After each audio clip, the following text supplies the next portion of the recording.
Bem-vindos ao canal Sejam Santos, onde vamos explorar a vida e as obras dos santos mais inspiradores da história da Igreja Católica. Nós vamos compartilhar suas histórias, seus ensinamentos e seus exemplos de virtudes, esperando que possam nos inspirar a viver de acordo com os ensinamentos de Cristo.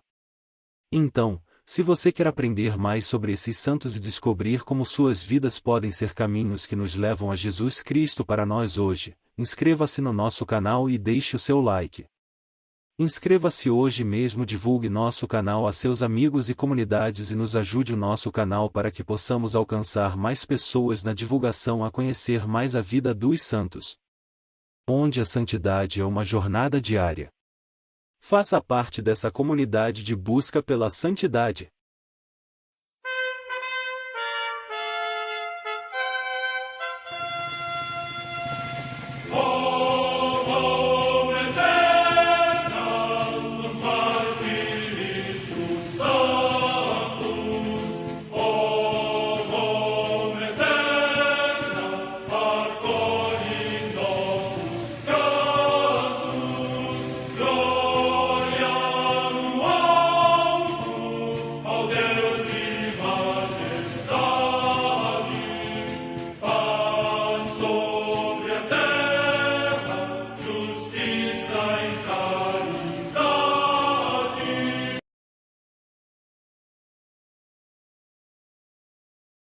Ler a vida dos santos desperta em nós o desejo de seguir a Cristo.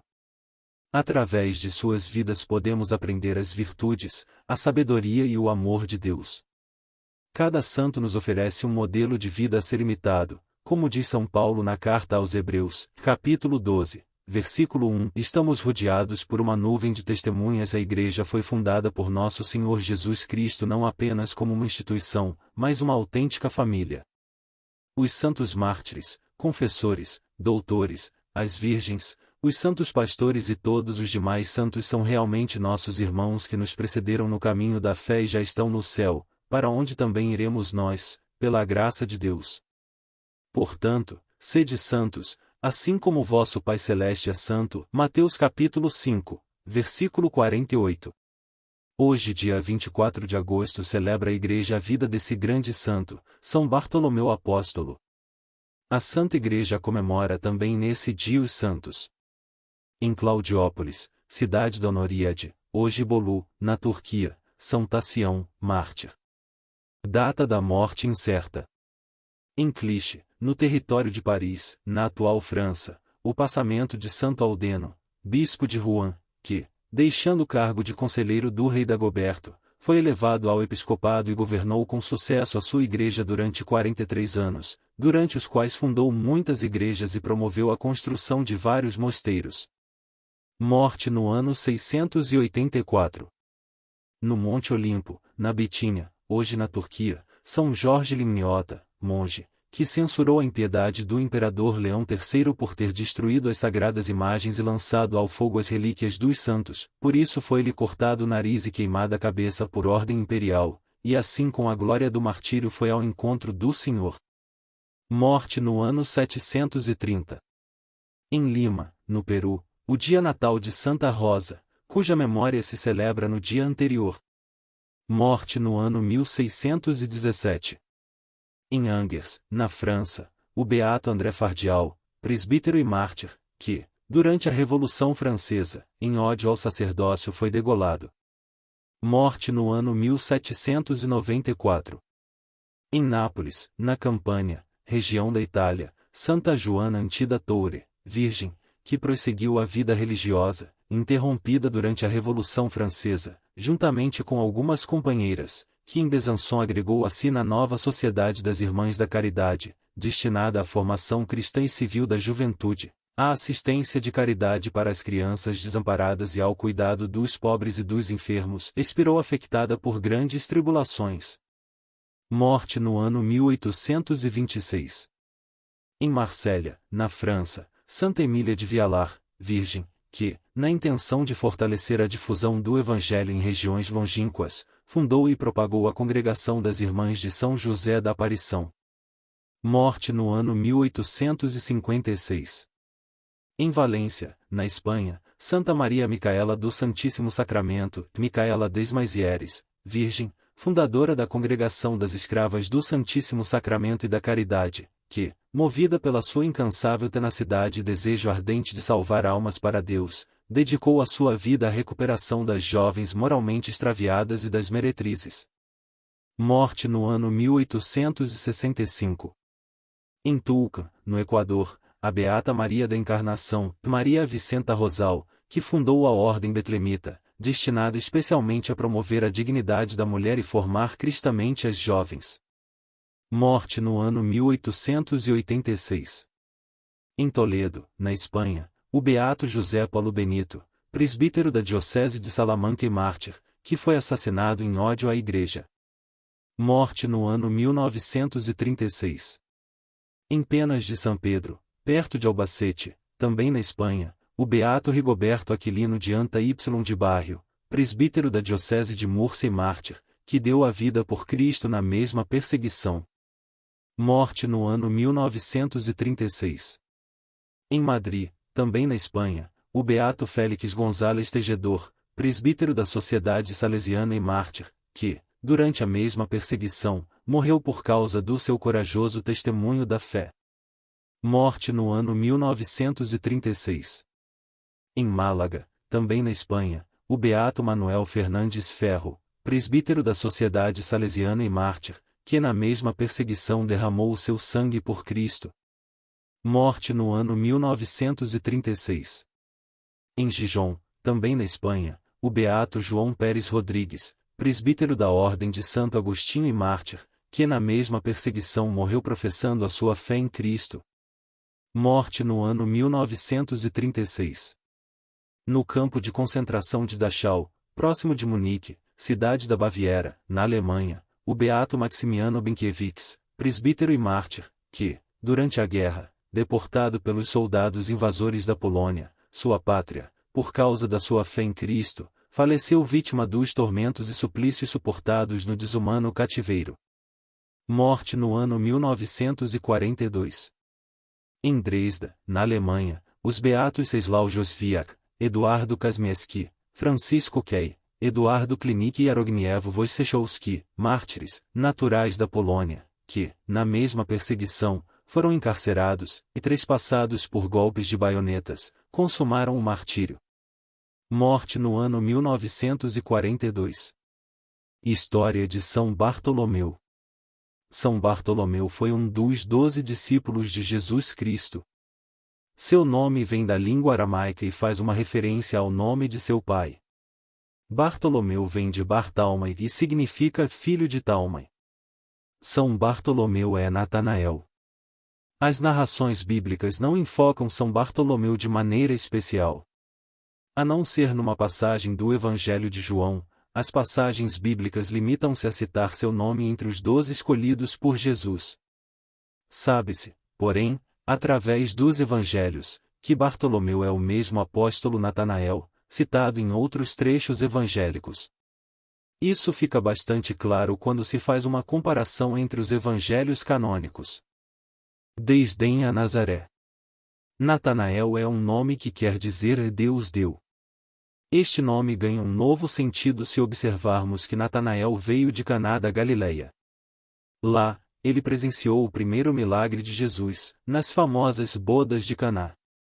Conferir o Evangelho de João 2, 1-11.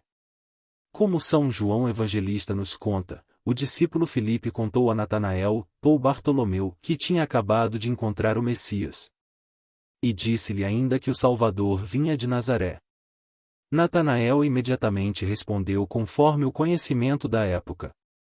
Ele disse: pode vir alguma coisa boa de Nazaré? João 1, 46.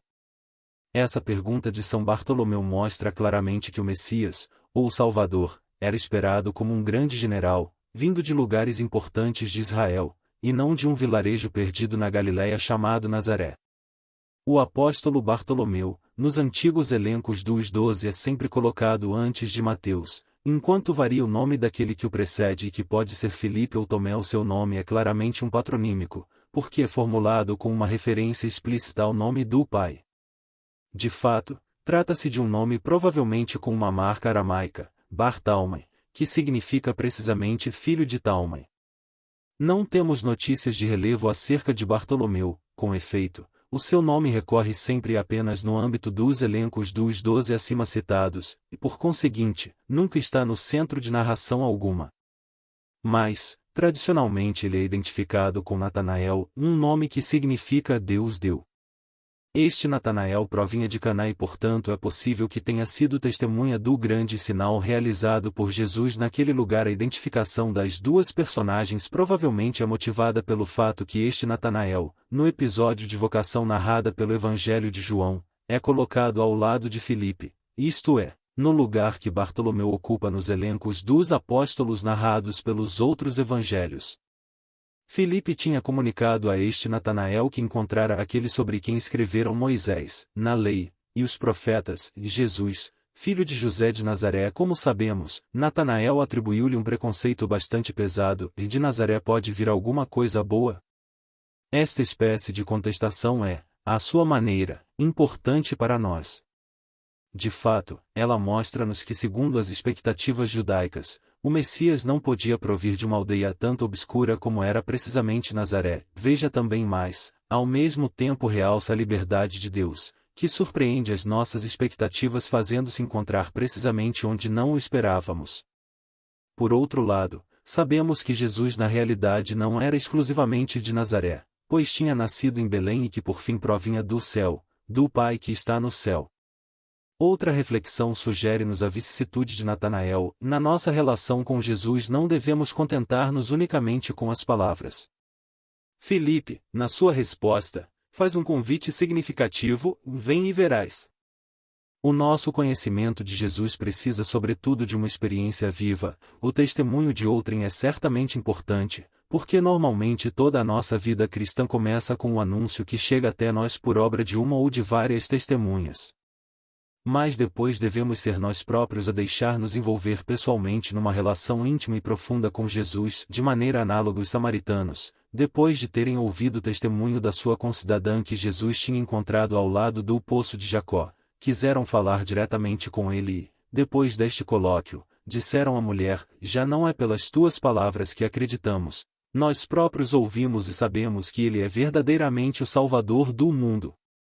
Voltando ao cenário de vocação, o evangelista refere-nos que, quando Jesus vê Natanael aproximar-se, exclama: e aqui está um verdadeiro israelita, em quem não há fingimento. Trata-se de um elogio que recorda o texto de um salmo: feliz o homem a quem Yahvé não atribui iniquidade, mas que suscita a curiosidade de Natanael, o qual responde com admiração: como me conheces? A resposta de Jesus não é imediatamente compreensível. Ele diz: antes que Filipe te chamasse, eu te vi quando estavas sob a figueira. Não sabemos o que aconteceu sob esta figueira. É evidente que se trata de um momento decisivo na vida de Natanael.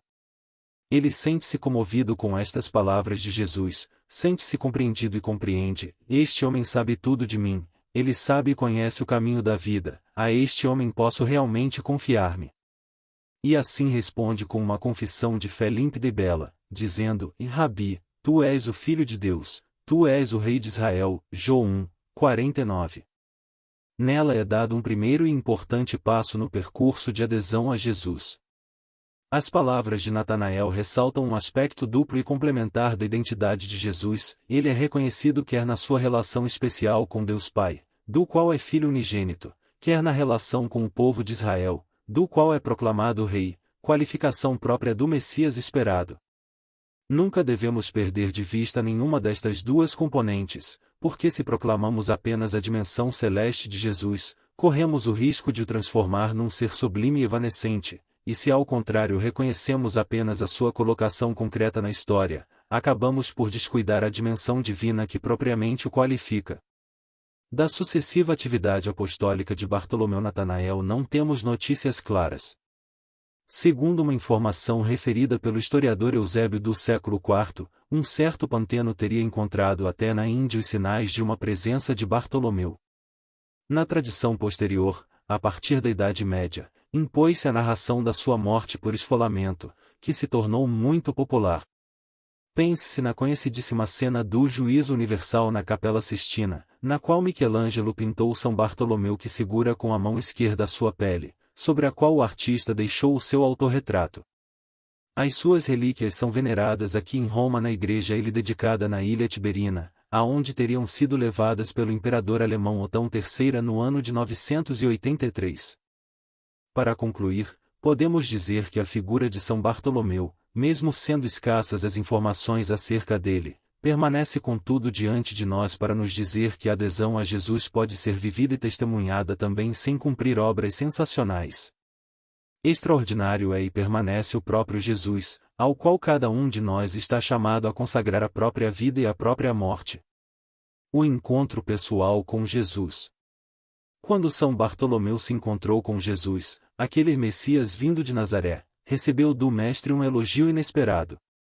Jesus disse a ele: aqui está um verdadeiro israelita, em quem não há fingimento. São Bartolomeu, surpreso, respondeu: de onde me conheces?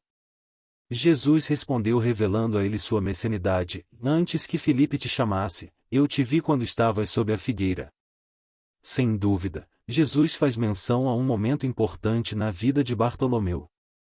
Sentindo o olhar do Mestre, Bartolomeu percebe que aquele Mestre realmente o conhece.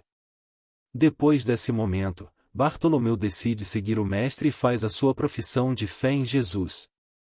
Ele diz: Rabi, tu és o Filho de Deus, tu és o Rei de Israel. São Bartolomeu, discípulo e apóstolo. São Bartolomeu seguiu a Jesus nos 3 anos de vida pública do Mestre em Israel. Ele presenciou os ensinamentos, as ações, os milagres, a morte e a ressurreição de Jesus. Ele estava em Pentecostes, no nascimento da Igreja, quando o Espírito Santo veio sobre todos e todos se tornaram missionários corajosos da Boa Nova pelo mundo. Bartolomeu conheceu pessoalmente Nossa Senhora, e dela certamente aprendeu mais sobre os ensinamentos do Mestre. Assim, cheio do Espírito de Deus, depois de ter sido discípulo de Jesus, ele passou a ser apóstolo, palavra grega que quer dizer enviado. Ele foi enviado, apóstolo, em nome de Jesus. E fez maravilhas pelo reino de Deus em terras longínquas. Missão de São Bartolomeu. A tradição da Igreja e fontes históricas nos dizem que São Bartolomeu foi anunciar reino de Deus até ao distante país da Índia. A outra tradição, ela afirma que São Bartolomeu foi pregar o Evangelho onde é hoje a Europa Oriental. Lá, ele realizou uma maravilhosa missão acompanhada de conversões sinceras que confirmavam a pregação da Palavra de Deus. Martírio. Depois dessa frutuosa missão em que muitos se converteram a Jesus Cristo e onde várias comunidades cristãs foram criadas, São Bartolomeu foi martirizado, vítima de esfolamento de toda a sua pele. Foi na cidade de Albanópolis, hoje Derben, na região russa do Daguestão, às margens do Mar Cáucaso. Ele teria sido morto por ordem do governador local, que não aceitou a pregação do cristianismo em suas terras. Essa tradição é tão forte que São Bartolomeu foi pintado na Capela Sistina segurando a pele de seu corpo em sua mão esquerda e, na mão direita, uma adaga, tipo de uma espada afiada, instrumento do martírio que ele sofreu. Séculos depois, as relíquias de São Bartolomeu foram transportadas para Roma e estão hoje na igreja dedicada a ele. Devoção a São Bartolomeu. A festa litúrgica de São Bartolomeu é celebrada no dia 24 de agosto, provável dia de sua morte. As igrejas da Europa Oriental devem sua fé, em última instância, à pregação corajosa de São Bartolomeu, cujos frutos permanecem até hoje. São Bartolomeu Apóstolo, rogai por nós.